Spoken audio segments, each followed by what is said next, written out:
है। जैसे मैं कंपाउंड यहाँ पर लिख रहा हूँ आप लोग के लिए, उसका आप सेंट्रल मेटल का सेंट्रल एटम जो भी है उसका आप निकालने का कोशिश करिए ऑक्सीडेशन नंबर। तो पहला मैं लिख रहा हूँ K4, इसके बाद Fe और Cn6। ठीक है, तो इसका आयरन का ऑक्सीडेशन नंबर कितना होगा ये हम लोग को निकालना है। कोई बता सकते हैं? कोई भी जिनको आता हो?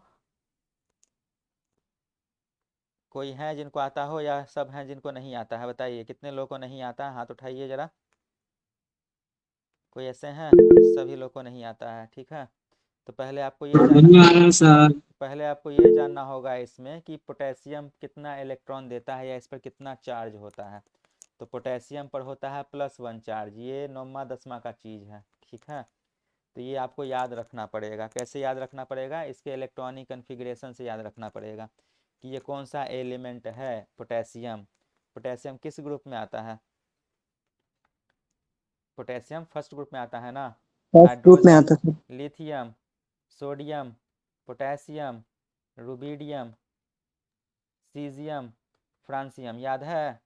कैसे याद करते हैं इसको? हलीना की रब से फरियाद। तो जो भी इस ग्रुप में रहेंगे उनका ऑक्सीडेशन नंबर +1 रहेगा, इसका भी +1 रहेगा, इसका भी +1 रहेगा, इसका भी +1 रहेगा। तो ये आपको पहले से इसको याद रखना है। तो पोटेशियम का याद रख लीजिए कि +1 होता है। इस ग्रुप को याद कैसे करेंगे? तो इस निमोनिक से आप याद रख सकते हैं, हलीना की रब से फरियाद, hydrogen, lithium, sodium, potassium, rubidium, caesium, francium.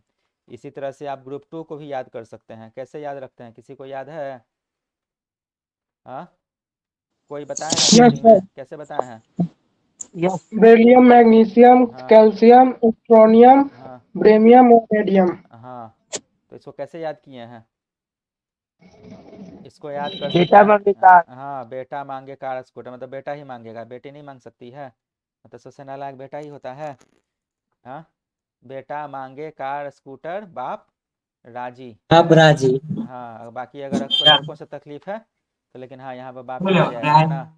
बाकी जिसको तकलीफ है वो बेटी लगा दीजिए, बात बराबर है। BE है, बी से बेटा भी होता है बेटी भी होता है। तो बेटा मांगे कार स्कूटर, बाप राजी। तो beryllium, magnesium, calcium, strontium, barium, रेडन, तो जो भी इसी के अकॉर्डिंग आप याद कर सकते हैं। इसका ऑक्सीडेशन नंबर कितना हो जाएगा? तो +2 होता है। तो इसका जो भी आप रखिएगा तो ये सब सारे का +2 हो जाएगा। और ये +2 क्यों हुआ है? तो इसके इलेक्ट्रॉनिक कन्फिग्रेशन से होगा। आप कोई भी इलेक्ट्रॉनिक कन्फिग्रेशन आप लिख लीजिए, इसमें से सोडियम का ही हम लिखते हैं। तो सोडियम होता है 11, इसका इलेक्ट्रॉनिक कन्फिग्रेशन लिखिएगा तो 2, 8 और 1 हो जाएगा। इसे स्टेबल होने के लिए अगर ये 1 इलेक्ट्रॉन निकाल दे तो ये 2 और 8 हो जाएगा, तो स्टेबल हो जाएगा। तो 1 इलेक्ट्रॉन निकालेगा, तो 1 इलेक्ट्रॉन निकालने के कारण इस सब पर +1 चार्ज आता है। इसी तरह से हम किसका निकाल सकते हैं? किसी का भी आप निकाल सकते हैं, कैल्शियम का ही आप निकालिए। तो कैल्शियम का होता है 20, तो 20 में 2, 8, 8 2 10, 8 18 और 2 20। तो ये क्या करेगा? बैलेंस होने के लिए, स्टेबल होने के लिए ये 2 इलेक्ट्रॉन को निकालेगा, तब जाकर 2 और 8 होगा। मतलब स्टेबल होने का क्राइटेरिया क्या है कि इसके आउटर मोस्ट इलेक्ट्रॉन में, आउटर मोस्ट ऑर्बिट में 8 इलेक्ट्रॉन होने चाहिए। तो यहाँ पर 8 है तो 2 है। तो इसको 8 करने के लिए क्या होगा? इसको 2 को निकाल के फेंकना पड़ेगा।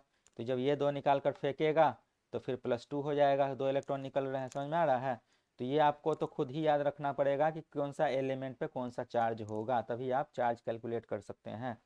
ठीक है, तो कुछ कुछ चीज़ें याद रखी जाती हैं, कुछ कुछ समझे भी जाती हैं, तो इसको आप याद कर लीजिए। पोटेशियम का +1 होता है, यहाँ पर पोटेशियम है ये। ठीक है, तो हम क्या बोलेंगे? इसको हम x मान लेंगे, जिसको ही चार्ज मुझे निकालना है उसे हम x मान लेंगे। उसके बाद बाकी का जो चार्ज है उसको हम लोग ऐड कर देंगे और इसके ऊपर जो भी टोटल चार्ज है उसके हम लोग बराबर कर देंगे। ठीक है, समझ में आया? तो यहाँ पर एक पोटेशियम के ऊपर मतलब एक पोटेशियम के ऊपर 1 चार्ज होता है, तो 4 पोटेशियम के ऊपर क्या हो जाएगा? 4 × 1 हो जाएगा, तो 4 हो जाएगा।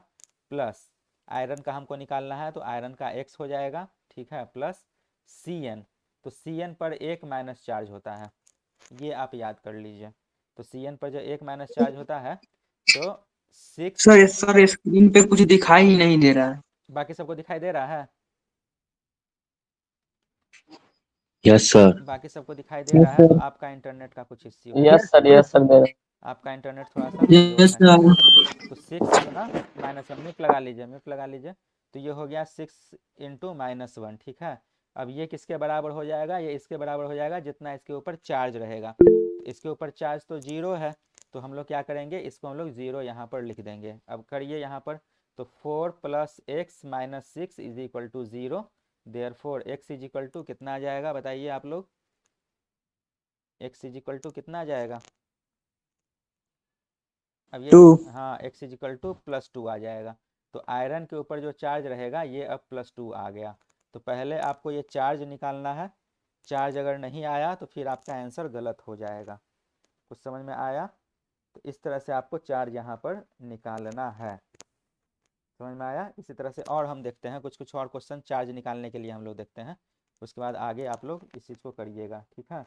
तो इसको हम लोग देखते हैं। एक और क्वेश्चन लीजिए, CuNH3 होल 4 और SO4।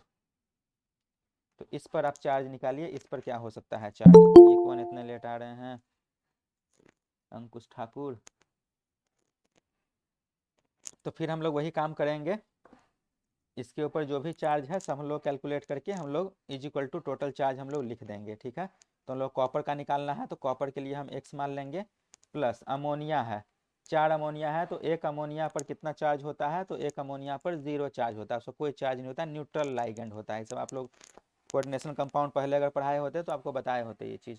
तो अमोनिया के ऊपर 0 चार्ज, तो इसको हम 0 लिख देंगे, ठीक है? 0 × 4 करिए, बात बराबर है क्योंकि 4 है। इसके बाद प्लस, ठीक है? सल्फेट, तो सल्फेट के ऊपर -2 चार्ज होता है, ठीक है? तो -2 हम यहाँ पर लिख देंगे, ठीक है? अब ये किसके बराबर हो जाएगा? इसके ऊपर कोई चार्ज नहीं है, तो इसको भी हम 0 लिख देंगे यहाँ पे, ठीक है? तो ओवरऑल क्या हो जाएगा? तो x - 2 = 0। देयरफॉर x = ये भी +2 आ गया। कुछ समझ में आया क्या बोला मैंने? तो इस अमोनिया के, इस कॉपर के ऊपर भी +2 चार्ज आ गया। एक और एग्जांपल लीजिए इसी तरह से। अच्छा, ये हम ब्रैकेट में क्यों लिख रहे हैं? इसको ब्रैकेट के अंदर लिख रहे हैं, इसके ब्रैकेट के बाहर लिख रहे हैं, इसका कुछ मतलब है कि अपनी मर्जी है मेरी? बताइए।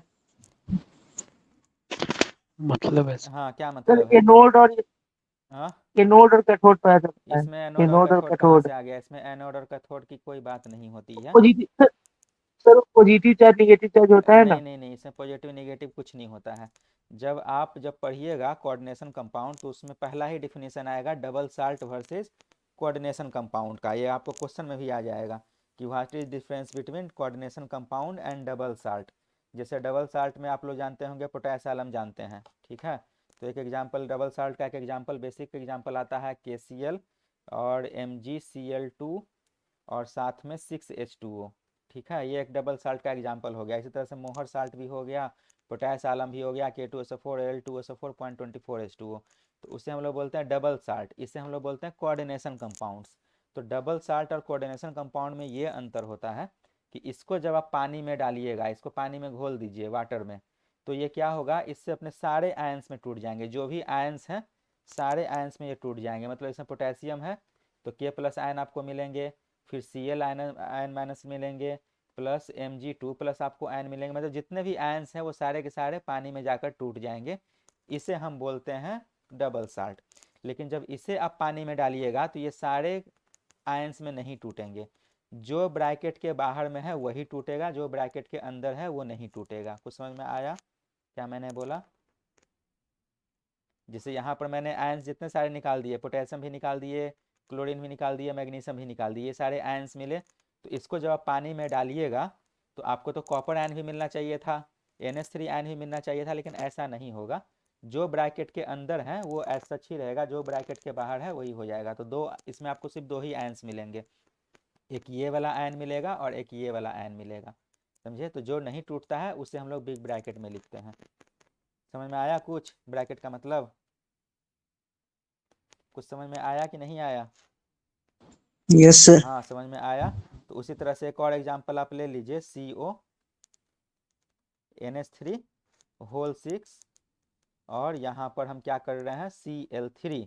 तो इसको पहले आप बताइए इस हिसाब से कि इसको अगर हम पानी में डालेंगे तो क्या क्या आयन इसमें निकलेगा, इसको हम पानी में घोलेंगे तो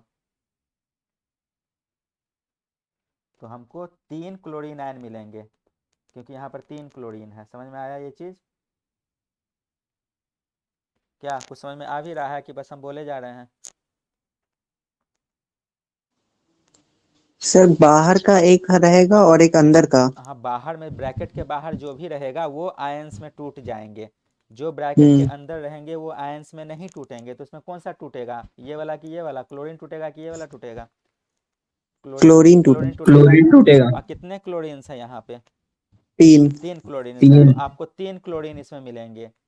आयंस में 3 क्लोरीन आपको मिलेंगे। समझ में आया? क्योंकि ये बाहर में है। समझ में आया आपको? सर हाँ तो आप मतलब ये कह रहे हैं कि मतलब जो बाहर रहेगा वो हाँ टूटेगा और हाँ, जो अंदर है वो टूटेगा वो नहीं। नहीं टूटेगा। हाँ, वो नहीं टूटेगा। इसीलिए ब्रैकेट का यूज इसीलिए किए हैं आप। ब्रैकेट का यूज किए हैं यहाँ पे। समझ में आया? ठीक है सर। और इसी को हम लोग बोलते हैं वर्नर्स थ्योरी। ठीक है, इसी को हम लोग बोलते हैं वर्नर्स थ्योरी। वर्नर्स थ्योरी अगर आपको लिखने के लिए आ गया तो यही चीज़ आप लिखिएगा। ठीक है, तो वर्नर्स थ्योरी में यही चीज़ बताया गया था। इसमें दो तरह के वैलेंसी रहेंगे, एक प्राइमरी वैलेंसी रहेंगे और एक सेकेंडरी वैलेंसी रहेंगे। कुछ समझ में आया? तो ये बाहर वाला जो है उसको हम लोग बोलते हैं प्राइमरी वैलेंसी, और इसे हम लोग अंदर वाले को बोलते हैं सेकेंडरी वैलेंसी। तो जो आयंस में टूटता है उसे बोलते हैं प्राइमरी वैलेंसी, जो आयंस में नहीं टूटता है उसे बोलते हैं सेकेंडरी वैलेंसी। ठीक है, यही वर्नर्स थ्योरी में अगर लिखने के लिए आ गया तो बस यही चीज़ आप लिख दीजिए। ठीक है, क्वेश्चन आया हुआ है तो जब पढ़िएगा वर्नर्स थ्योरी तब समझ में आएगा। तो इसमें 3 क्लोरीन निकलेंगे, ये तो अलग चीज़ है। इस पर चार्ज जरा मुझे बताइए। ठीक है, कॉपर इस कोबाल्ट के ऊपर क्या चार्ज रहेगा? तो इसको हम एक्स मान लेंगे। एक्स के बाद NH3 पर कौन सा चार्ज होगा? अभी जस्ट हम लोगों ने देखा था, कौन सा चार्ज होगा? Sir zero. जीरो होता है, तो एक्स प्लस जीरो मान लेंगे। ठीक है, इसके बाद क्लोरीन पर चार्ज होता है -1 हाँ सर। हाँ, तो -1 होता है, लेकिन कितने क्लोरीन है? तीन। 3 क्लोरीन है। तीन तो इसलिए थ्री हो गया। -1 × 3 हो जाएगा, तो -3 हो जाएगा। इज इक्वल टू, इसके ऊपर कोई चार्ज है? इसके ऊपर कोई चार्ज नहीं है, तो इज इक्वल टू 0 हो जाएगा। तो therefore x - 3 is equal to 0। Therefore x is equal to +3। तो इसके ऊपर हो +3 जाएगा का। +3 चार्ज हो जाएगा। कुछ समझ में आया क्या मैंने बोला? Yes sir. समझ में आया? इसी तरह यस से सर। एक और एग्जांपल आप अगर लेना चाहते हैं तो एक और एग्जांपल आप ले लीजिए। Fe और EDTA। EDTA भी एक हेक्साडेंटेड लाइगेंड है, याद रखिएगा। ठीक है, EDTA, और यहाँ पर एक माइनस हम बाहर में हम दे दिए हैं ऑलरेडी। ठीक है, एक माइनस चार्ज ऑलरेडी हम लगा दिए हैं। EDTA इसको हो जाएगा। हाँ ठीक है, तो इसके बाद इस पर क्या चार्ज होगा? आयरन के ऊपर। ये इतना लेट क्यों आ रहे हैं? ये क्या है? अवध किशोर राज। ठीक है, चलिए, तो इसका अगर हम लोग निकालेंगे तो EDTA के ऊपर -4 चार्ज होता है। ठीक है, तो यहाँ पर आयरन के लिए हम x मान लेंगे। तो x -4 और इज इक्वल टू 0 नहीं होगा, यहाँ पर एक ऑलरेडी माइनस चार्ज है, तो इज इक्वल टू -1 हो जाएगा। Therefore X is equal to कितना हो जाएगा? +3 हो जाएगा। तो इस आयरन के ऊपर +3 चार्ज रहेगा। तो इस तरह से हम लोग चार्ज निकाल सकते हैं किसी के ऊपर भी, कोई भी कंपाउंड रहेगा। कैसे चार्ज निकलेगा, समझ में आया? सर ये EDTA क्या है? EDTA है एक तरह का हेक्साडेंटेड लाइगेंड है, इसे हम लोग बोलते हैं इथिलीन डायमाइन टेट्रा एसीटेट। समझ में आया? याद कर लीजिएगा इसको। EDTA एक लाइगेंड है, हेक्साडेंटेड लाइगेंड है, मतलब ये 6 साइड से ये कोऑर्डिनेट करेगा। फुल फॉर्म है इथिलीन डायमाइन। इथिलीन डायमाइन का स्ट्रक्चर पता होगा आपको। उसके आगे सारा में आप टेट्रा 4 एसिटिक एसिड लगा दीजिए, सारे NH2 ग्रुप को हटाकर, हाइड्रोजन वाले को हटाकर, तो वो आपका EDTA बन जाएगा। ठीक है, स्ट्रक्चर आपसे पूछेगा नहीं, नाम आपसे पूछ सकता है। ठीक है, ये सब लाइगेंड इसे हम लोग बोलते हैं, जो भी कोऑर्डिनेट करता है उसे हम लोग लाइगेंड बोलते हैं।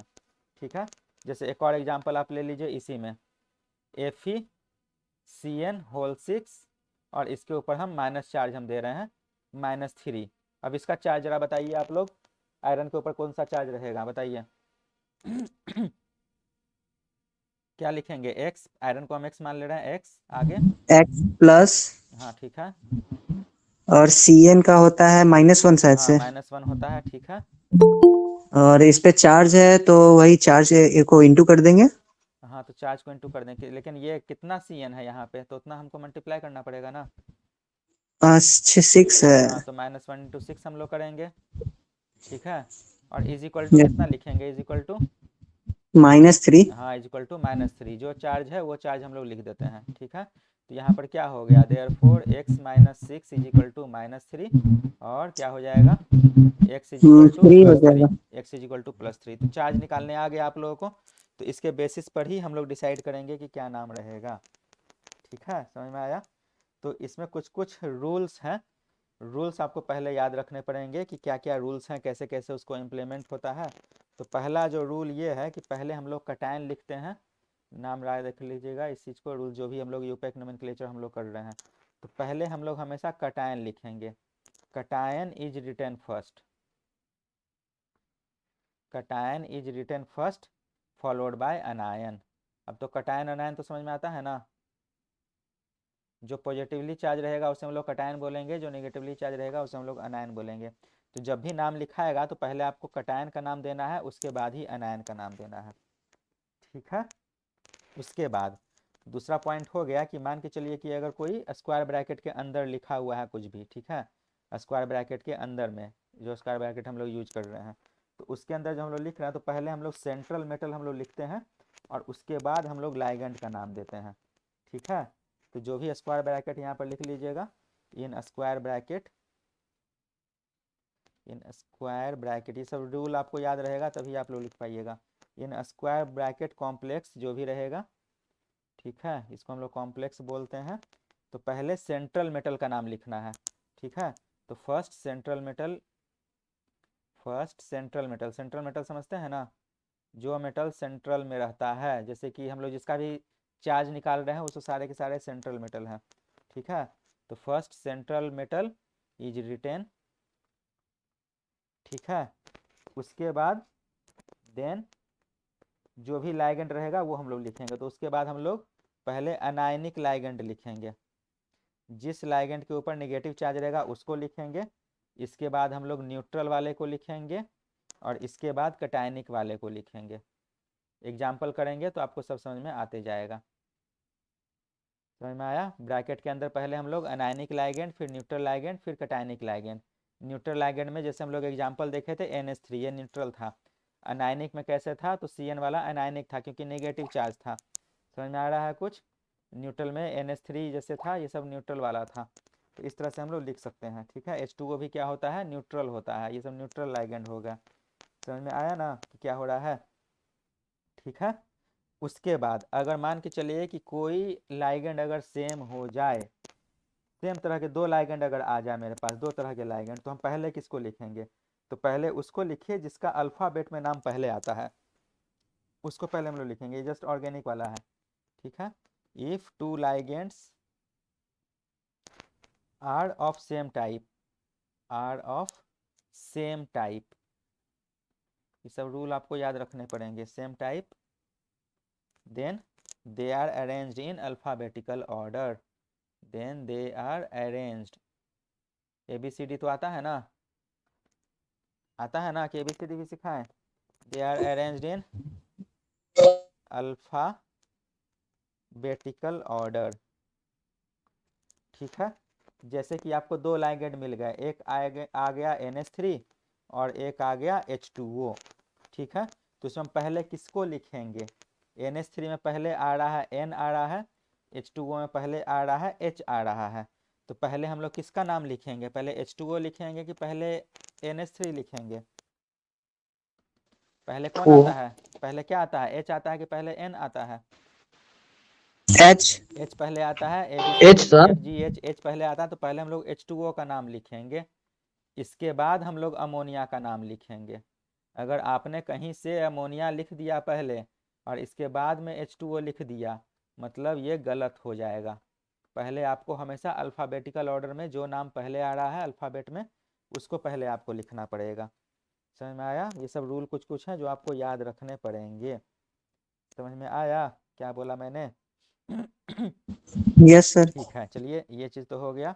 इसके बाद यूपैक नेम में रूल तो ये सब तो हो गया है, ठीक है। तो इसमें पहले हम लोग क्या करेंगे, पहले तो कटायन हम लोग लिखे, उसके बाद अनायनिक लिखे। अनायनिक लाइगेंड में अगर जो भी अनायनिक लाइगेंड है तो उसका नाम के लिए हम लोग कुछ स्पेशल नाम दिए हुए हैं, खास करके अनायनिक लाइगेंड के लिए, ठीक है। तो जिसमें भी नाम में आइड लगता है उसको O से रिप्लेस कर देना है। तो इसको नोट कर लीजिएगा, anionic ligand, anionic ligand which ends in IDE, ये IDE क्या है, जैसे अमाइड हो सकता है, क्लोराइड हो सकता है, ब्रोमाइड हो सकता है, ये सब आइड लगा हुआ है लास्ट में। तो जिसके भी लास्ट में IDE आइड लगा हुआ है उसको हम रिप्लेस कर देंगे O से। तो ये लिख लीजिए आर रिप्लेस्ड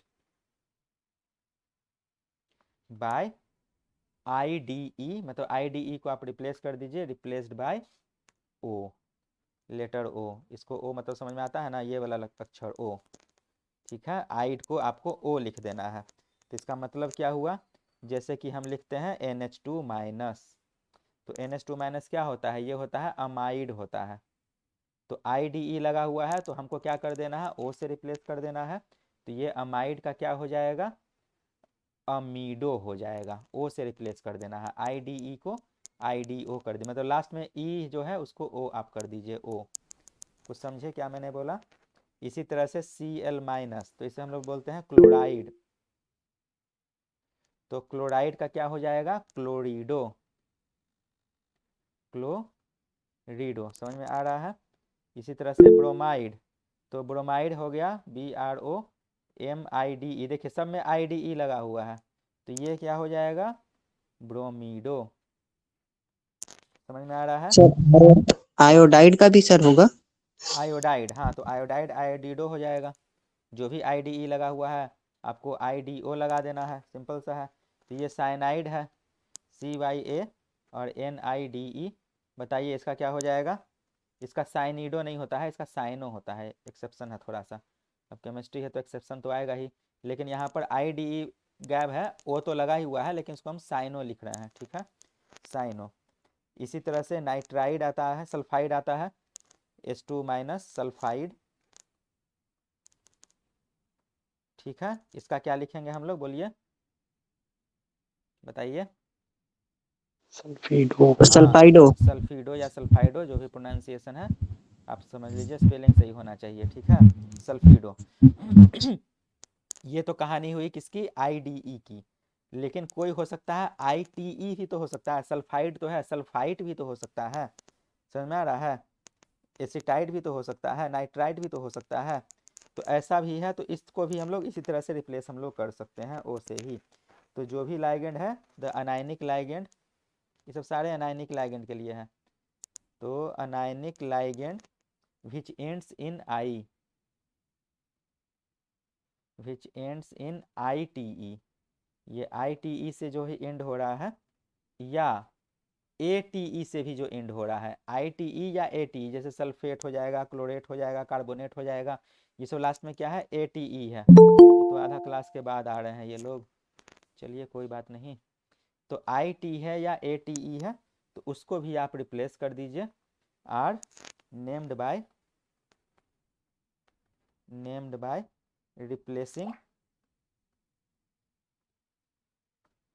रिप्लेसिंग E, जो भी E वर्ड जो है, यहाँ पर भी E आ रहा है, यहाँ पर भी E आ रहा है, तो उसमें बस O लगा दीजिए, E बाय O, सिंपल सा है, कुछ नहीं है, कर लीजिएगा। जैसे एग्जाम्पल हम यहाँ पर ले लेते हैं, इसको हम ले लेते हैं सल्फाइट, पहले हम ले लेते हैं, ठीक है।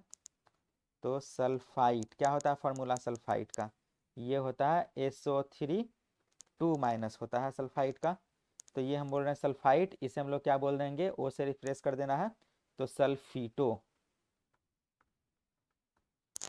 ये नाम हो जाएगा सल्फीटो। ये सब आपको सब याद रखना है।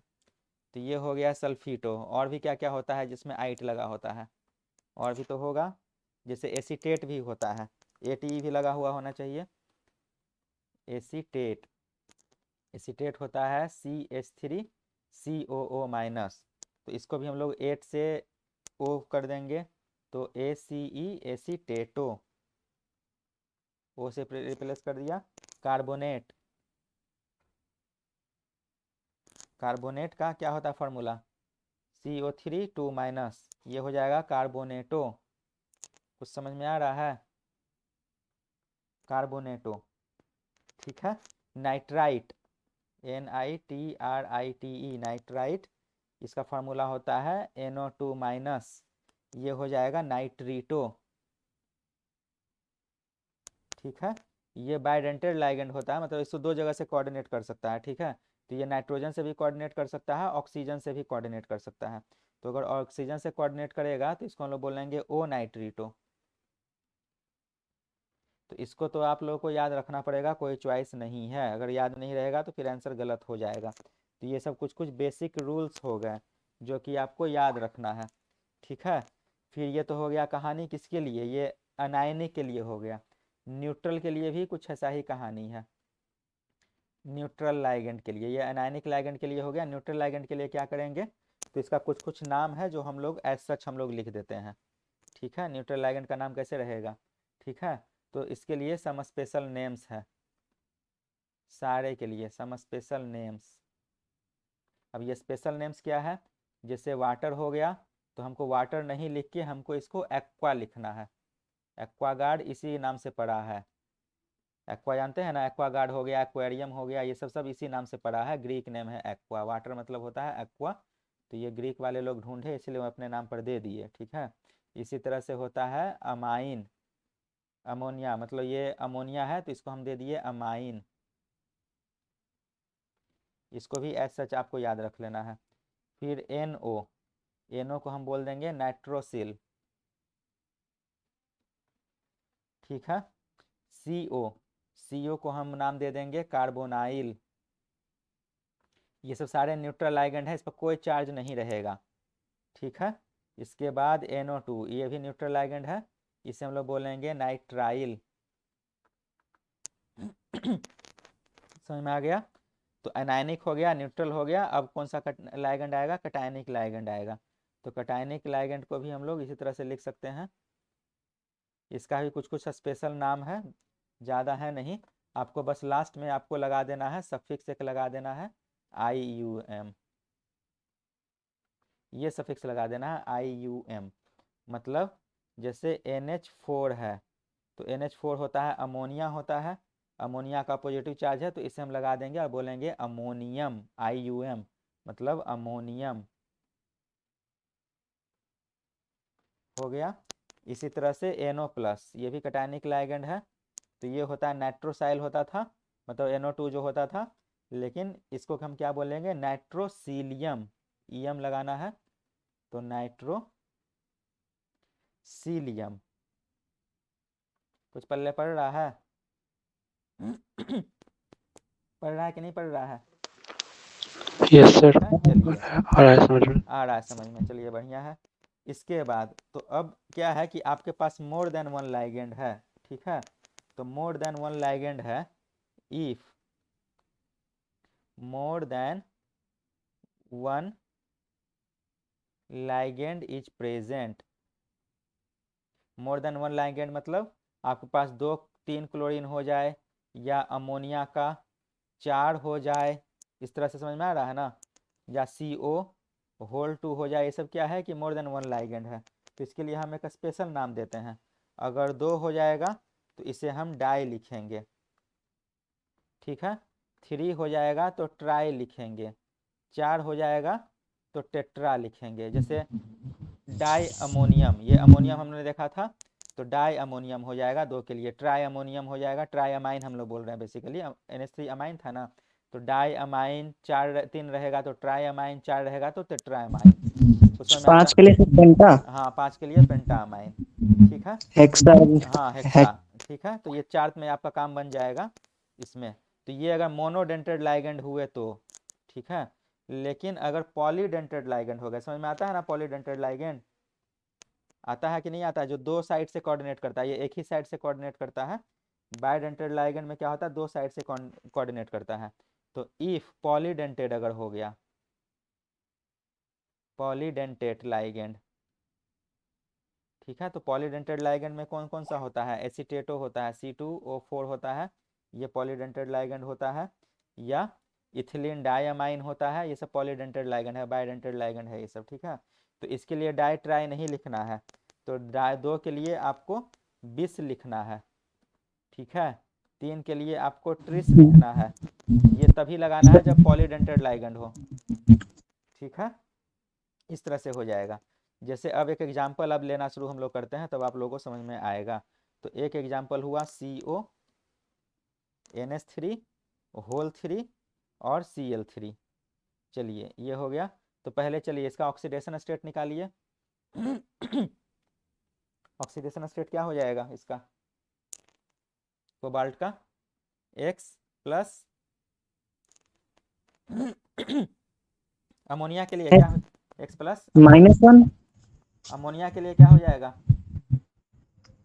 ये तो न्यूट्रल है, शायद से -1 शायद से। -1 नहीं होता है, 0 होता है, अमोनिया न्यूट्रल है, तो X प्लस 0 हो जाएगा। और क्लोरीन के लिए क्या होता है, sir x is equal to 3 sir. हाँ तो x इजिकल टू 3 होगा, लेकिन पहले पूरा स्टेप से बताइए ना। तो क्लोरीन का क्लोरीन का होता है -1 -1 तो -3 -3। है, तो -3 हो गया इज इक्वल टू 0 हो गया, ठीक है। तो therefore x is equal to +3 हो गया। तो ये जो भी चार्ज है आपको मेटल के आगे वो चार्ज रोमन में लगा देना है, रोमन नंबर में इस मेटल के आगे लगा देना है, ठीक है। तो हम लोग पहले क्या लिखेंगे, पहले हम लोग ये सब लाइगेंड का नाम लिखेंगे, ठीक है। तो अब किसका नाम लिखेंगे, यहाँ पर दो नाम हो सकता है, यहाँ पर ट्राई अमाइन हो सकता है और ट्राई क्लोरो हो सकता है। क्यों, क्योंकि यहाँ पर क्लोरो है तो क्लोरो तो नहीं होगा, क्लोरिडो होगा, ठीक है। तो एक हुआ ट्राई क्लोरिडो और एक हुआ ट्राई अमाइन। हम पहले क्या लिखेंगे, ट्राई अमाइन लिखेंगे, हाँ ट्राई अमाइन, क्यों, क्योंकि पहले अल्फ़ाबेटिकल में हमको लिखना है। तो 3 हो गया, तो यहाँ पर हो गया ट्राई अमाइन, ठीक है। इसके बाद ट्राई क्लोरिडो, कोबाल्ट 3। हाँ ट्राई क्लोरिडो कोबाल्ट, जो भी मेटल है उसको एज सच लिख दीजिए, और जो भी ऑक्सीडेशन नंबर आया है वो ब्रैकेट में दे दीजिए, यही इसका नाम हो गया, ट्राई अमाइन ट्राई क्लोरिडो कोबाल्ट 3 हो जाएगा। बस ये चीज़ आपको ध्यान रखना है कि जो अल्फ़ाबेट में पहले आ रहा है, पहले ए आ रहा है, इसलिए पहले हमने इसे लिखा है, म्यूट लगा लीजिए बाकी लोग, और सी को मैंने बाद में लिखा है। म्यूट लगाइए, किसका आवाज़ आ रहा है, अशरफ हुसैन, चलिए ठीक है, ये लोग समझते नहीं है बात को। चलिए एक और एग्जांपल हम लोग लिखते हैं इसका, FeC2O4 होल 3 और 3 ठीक है। अब ये बाइडेंटेड मतलब पॉलीडेंटेड लाइगेंड है, ये बाइडेंटेड लाइगेंड होता है पॉलीडेंटेड, तो हम लोग डाइट्राई नहीं यूज करेंगे, हम लोग बिस ट्रिस यूज करेंगे, ठीक है। तो पहले जरा इसका ऑक्सीडेशन नंबर निकालिए, X और क्या हो जाएगा, C2O4 में -2 चार्ज होता है, चलिए हम बता देते हैं, चलिए बताइए, C2O4 में -2 चार्ज होता है तो क्या हो जाएगा, X -6 is equal to -3, therefore X is equal to +3, ठीक है। ये तो हो गया, ये तो चार्ज हो गया।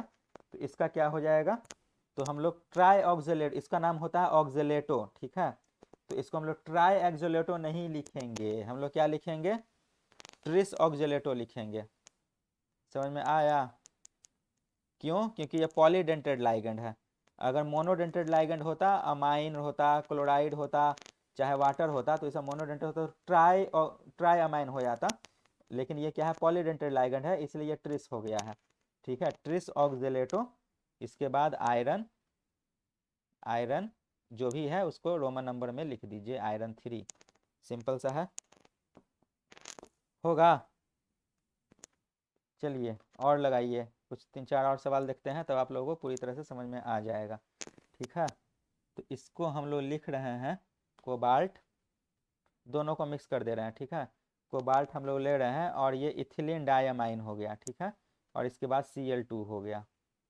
इसका नाम जरा बताइए, पहले तो हम लोग क्या करेंगे, ऑक्सीडेशन स्टेट कैलकुलेट करेंगे। तो ऑक्सीडेशन स्टेट के लिए हो जाएगा, कोबाल्ट के लिए हो जाएगा X, इथिलीन डायमाइन न्यूट्रल होता है, चलिए ये हम आपको बता दिए, आगे का बताइए। तो Cl 1 into -1 into 2 -2 X -2 is equal to 0, 0 therefore X is x equal to is equal to 2। +2, charge निकल गया। तो चलिए अब नाम लिखना शुरू करिए, तो हम लोग क्या लिखेंगे बताइए, सर तो En वाला पहले लिखाएगा, ईवन वाला पहले लिखाएगा, ठीक है। तो क्या लिखाएगा, En का नाम नहीं मालूम है सर। अच्छा En का नाम नहीं पता है, तो En नहीं। होता है इथिलीन डायमाइन,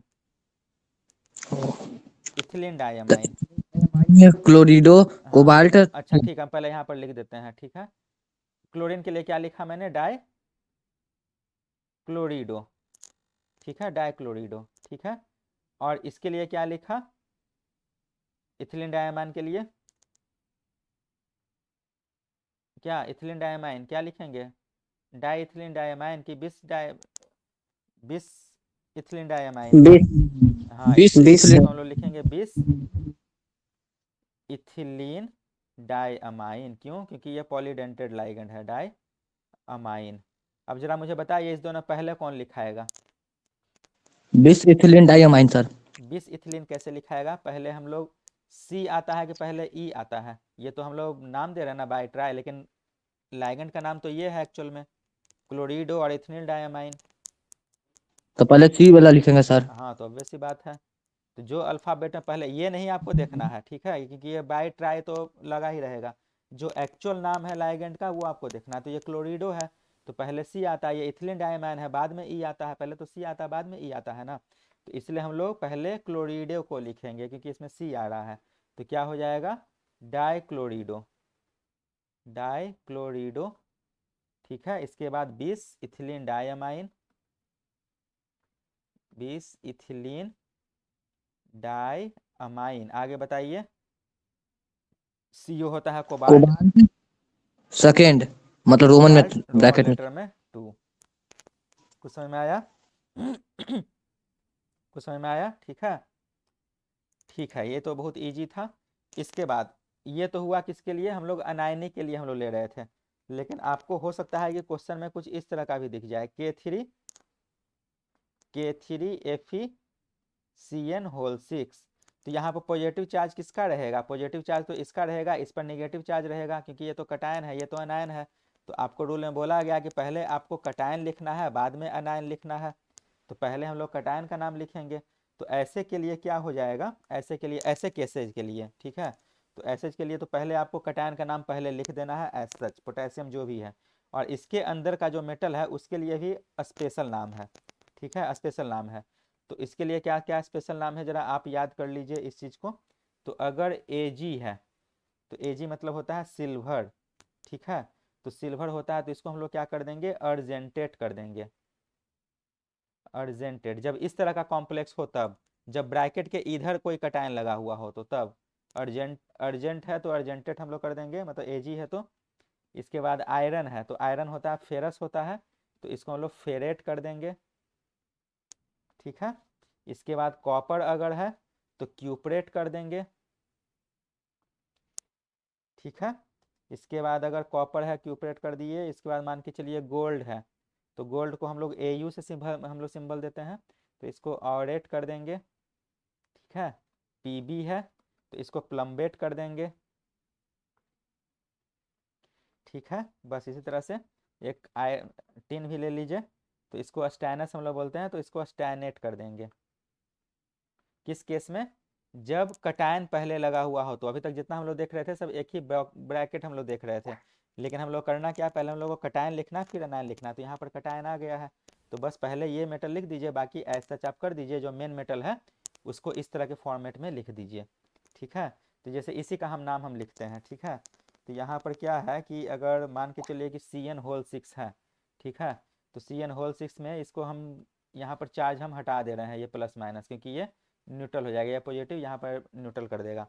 चलिए इस पर ऑक्सीडेशन नंबर निकालिए जरा आयरन का, क्या हो जाएगा? X। सर आयरन का हो गया 3 सर। हाँ, तो पूरा बताइए कैसे निकाले। X हम लोग लिए, X इसके -1 × 3। हाँ, तो इसके कारण क्या हो गया? +3 हो जाएगा, क्योंकि पोटेशियम का 3 होता है तो x +3 हो जाएगा। और Cn का -1 होता है, लेकिन यहाँ पर 6 लगा हुआ है तो -6 हो जाएगा, is equal to 0। Therefore x - 6 is equal to 0, therefore x is equal to +3। तो +3 तो आ गया मेरा यहाँ पे। तो अब इसका नाम हम लोग लिखेंगे। तो पहले इस मेटल का नाम हम लोग को एज सच लिख देना है, तो पोटेशियम, क्योंकि पहले हम लोगों को कटायन का नाम लिखना है।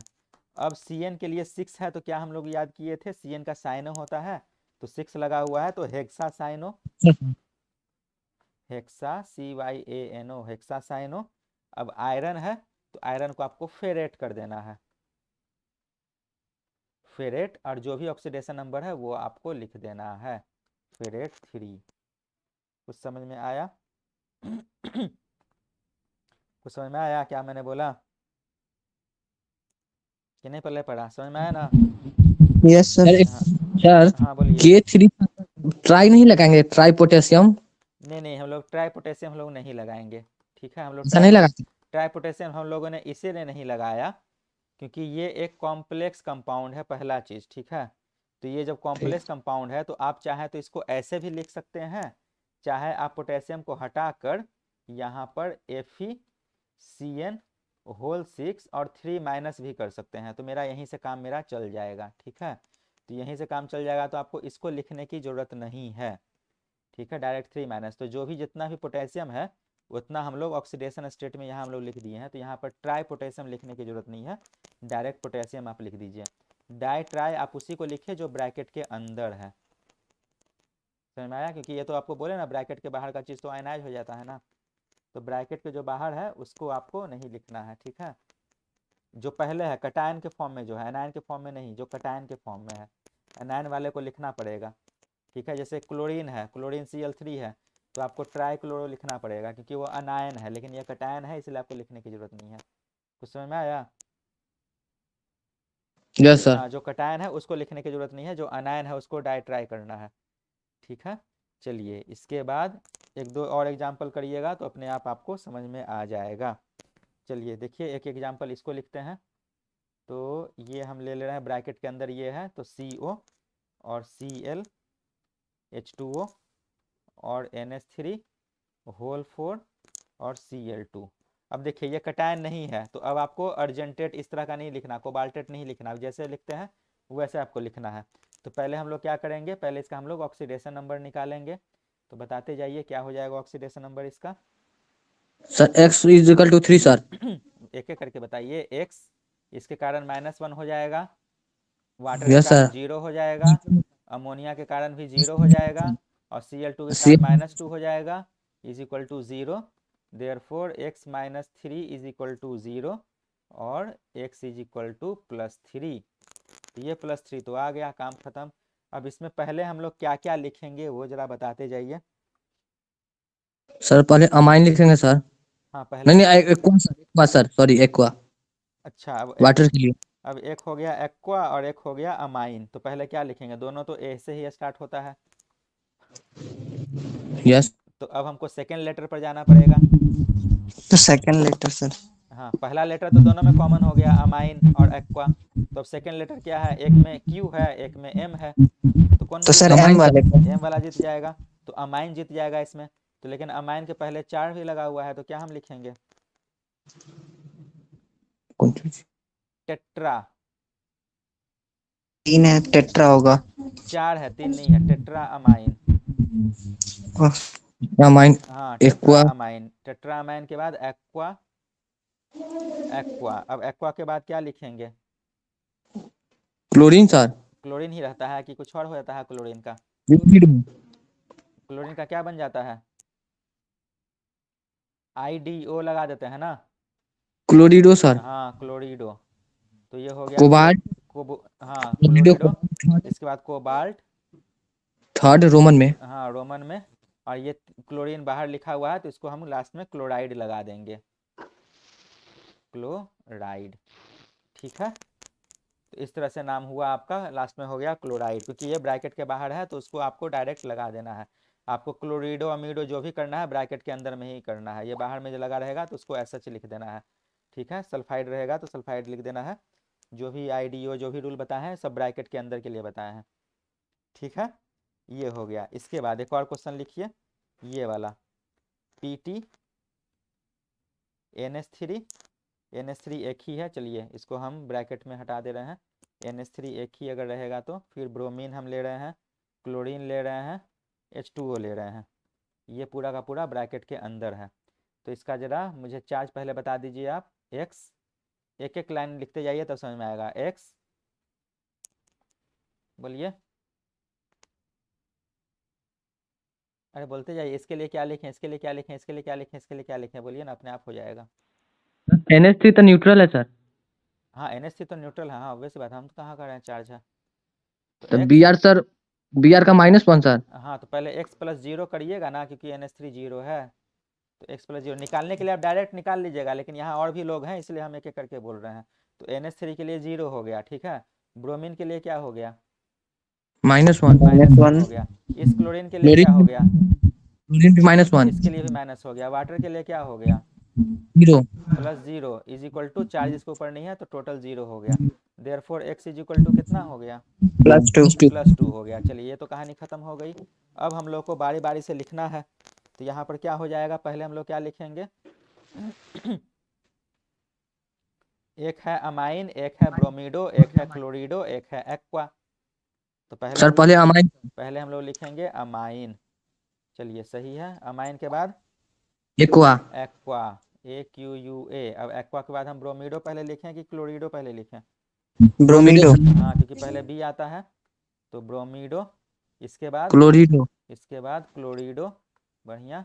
इसके बाद पी का पोटेशियम होता है क्या? नहीं, पीटी प्लेटिनम होता है। सर पीटी है, हाँ ये सॉरी पीटी है, प्लेटिनम प्लेटिनम है ये। तो क्या हो जाएगा? प्लेटिनम सेकेंड प्लेटिनम रोम 2 रोमन में, इसको प्लेटिनम 2 कर दीजिए। हो गया, लिखा जाएगा। इसी तरह से और 2-3 एग्जाम्पल करिए, अपने आप आपको समझ में आ जाएगा। जैसे एक और एग्जाम्पल लिखिए। इसमें देखते हैं एक और एग्जाम्पल, CONH3 होल 6 और Cl3। चलिए चार्ज बताइए। x sir x = 3 sir x -0 -3 minus +0 कर दीजिए। x +0 -3 = 0। Therefore x x +3। ये -3 कैसे आया? क्योंकि यहाँ पर क्लोरीन -1 है।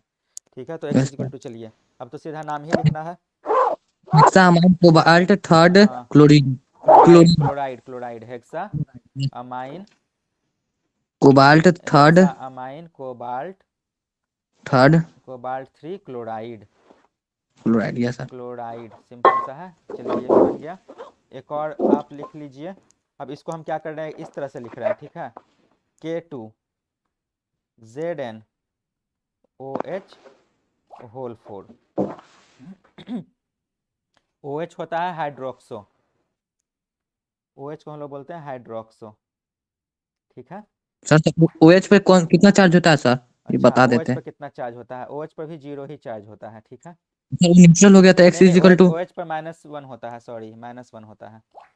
तो सर x आ गया 4 सर x4 आ गया पक्का? जी, कैसे? पक्का इसको छोड़ दीजिएगा, इस पोटेशियम को। जी सर हाँ तो वहाँ पे उसको भी लेना है उसको लेंगे नहीं, चार्ज को इसको कंसिडर नहीं करिएगा, तो पोटेशियम को। -2 तो x +2, इसके लिए +2 और -4 4 is equal to 0। x = 2 x is equal to +2। समझ में आया? तो ये आ गया +2, तो हम लोग का आ गया। अब चलिए अब नाम लिखिए। पहले हम लोग किसका नाम लिखेंगे? पहले इसका नाम लिखेंगे। पोटेशियम हाँ,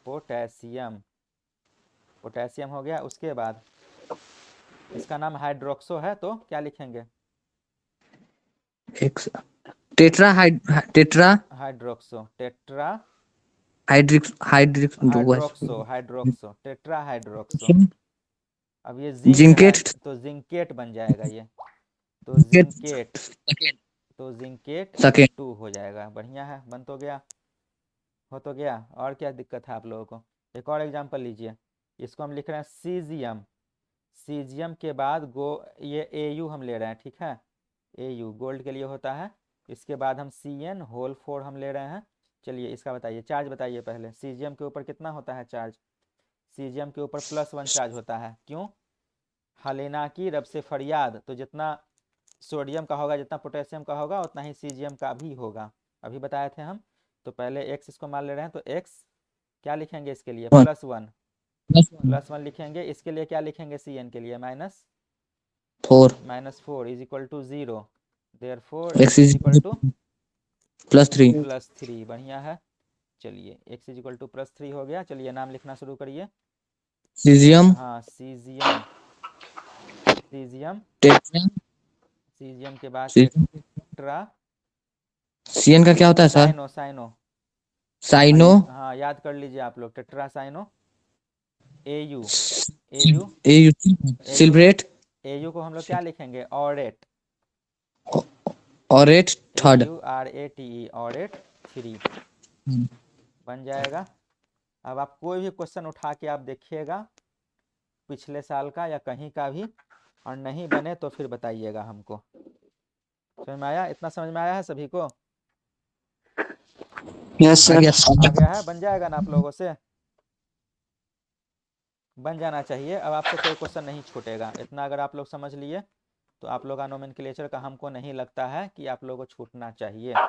और कोई है जिसको नहीं समझ में आया है तो बताइए। सर इसका वीडियो भेज दीजिए। अच्छा ठीक है, इसका हम वीडियो भेज देंगे। बाकी लोग को समझ में आया है? Yes sir. बाकी यस लोग सर। हाँ समझ में आया यस है। सर आया है। एक डाउट और और थोड़ा था बाकी लोगों का। यस एक सर। शायद यहाँ पर एक ऋचा है, आई हैं ऋचा कुमारी?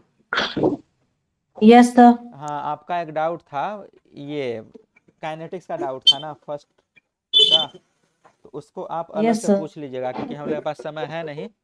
तो उसको और 10-15 मिनट लगेगा, तो आप बाद में फिर पूछ लीजिएगा हमसे। ऐसे तो सवाल तो पूछते ही हैं आप, बाद में आप पूछ लीजिएगा, यस सर। आपको हम एक्सप्लेन कर देंगे। ठीक है? ये चीज़ बाकी लोगों पर भी एप्लीकेबल है। तो हम लोग यहाँ पर अपना क्लास का जो सेशन है उसे हम लोग ख़त्म करेंगे। ठीक है? तो ये हम लोग का इस सेशन का लास्ट क्लास था हम लोग का। तो इस सेशन के बाद ये हम लोग का क्लास ख़त्म हो गया है, ऑफिशियली क्लास ख़त्म है ये। लेकिन आप लोग को कभी भी कोई भी ज़रूरत पड़े, कभी भी ऐसा लगे कि हाँ हमको ये क्वेश्चन समझ में नहीं आ रहा है, आप हमको डायरेक्ट अप्रोच कर सकते हैं वाया कॉल पर। ठीक है? आप क्वेश्चन भेज दीजिए हमको, व्हाट्सएप पर भेज दीजिए कि हाँ सर हमको समझ में नहीं आया है, ये क्वेश्चन कैसे बनेगा। हमको जब भी टाइम मिलेगा उसको हम एक्सप्लेन कर देंगे। ठीक है? ठीक है, बाकी अटेंडेंस आप लोग बना दीजिए यहाँ पे। ये क्या है यहाँ ठीक है। पे? अवध किशोर राज, yes sir. Abhay Kumar, present sir. Amrit Kumar, Amit Kumar, Amit Kumar गायब है, ये चाय पीने गए हैं। कोई बात नहीं। अंकुश कुमार, अंकुश कुमार, अंकुश कुमार। अच्छा, अशरफ हुसैन, आपका तो आवाज आ ही रहा है तो म्यूट लगा यस लीजिए। Sir. Yes sir. Naresh Pandit, sorry Nitesh Pandit, yes sir. Prem Gupta, yes sir. Yes sir. Priya Ranjan Priyanshu, yes sir. Raja Yadav, नमक ज्यादा यस सर। हाँ Richa Kumari, yes sir. Rituraj, Rituraj, Sarfaraz Ansari, Suraj Kumar. Yes sir. Sarfaraz Ansari गायब हैं। चलिए ठीक है, तो फिर अच्छे से तैयारी करिए। ठीक है? पढ़ाई करते रहिए आप लोग। ठीक है?